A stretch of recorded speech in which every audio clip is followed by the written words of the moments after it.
અમારી સમ્રાટ સમાચાર ચેનલ સબસ્ક્રાઇબ કરો, લાઇક કરો, કોમેન્ટ કરો અને જોતા રહો પળે પળના દરેક પ્રકારના સમાચારો.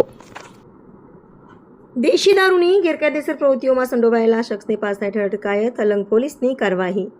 ભાવનગર જિલ્લામાં અસામાજિક તત્વો અને ગેરકાયદેસર પ્રવૃત્તિઓ સામે પોલીસ દ્વારા સતત કડક કાર્યવાહી હાથ ધરવામાં આવી રહી છે. ભાવનગર રેન્જના આઈજીપી આરવી અંસારી, જિલ્લા પોલીસ અધિક્ષક નીતેશ પાંડે તથા તળાજા ડિવિઝનના નાયબ પોલીસ અધિક્ષક એમબી નકુમના માર્ગદર્શન હેઠળ અલંગ પોલીસે મહત્વપૂર્ણ સફળતા મેળવી છે. મળતી માહિતી મુજબ દેશી દારૂની ગેરકાયદેસર પ્રવૃત્તિઓમાં સંડોવાયેલા અર્જુનસિંહ લીલુભા ગોહિલ, ઉંમર વર્ષ 40 વર્ષ, રહે નવાગામ, તાલુકો ઘોઘા, જિલ્લો ભાવનગર વિરુદ્ધ પાસા હેઠળ કાર્યવાહી હાથ ધરવામાં આવી છે.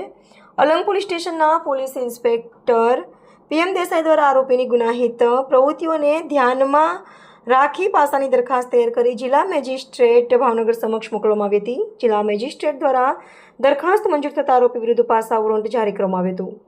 ત્યારબાદ અલંગ પોલીસે આરોપીની અટકાયત કરીને તેને મધ્યસ્થ જેલ વડોદરા ખાતે મોકલી આપવામાં આવ્યો છે. પોલીસની આ કાર્યવાહીથી ગેરકાયદેસર દારૂના ધંધા સાથે સંકળાયેલા તત્વોમાં ફફડાટ ફેલાયો છે. આ સમગ્ર કામગીરીમાં પોલીસ ઇન્સ્પેક્ટર પીએમ દેસાઈના માર્ગદર્શન હેઠળ હેડ કોન્સ્ટેબલ ડીજે વકાણી તેમજ પોલીસ કોન્સ્ટેબલ તેજપાલસિંહ, હારિતસિંહ સરવૈયા, ઘનશ્યામસિંહ, પારસસિંહ, ચેતનસિંહ અને પરેશભાઈએ મહત્વની ભૂમિકા ભજવી હતી.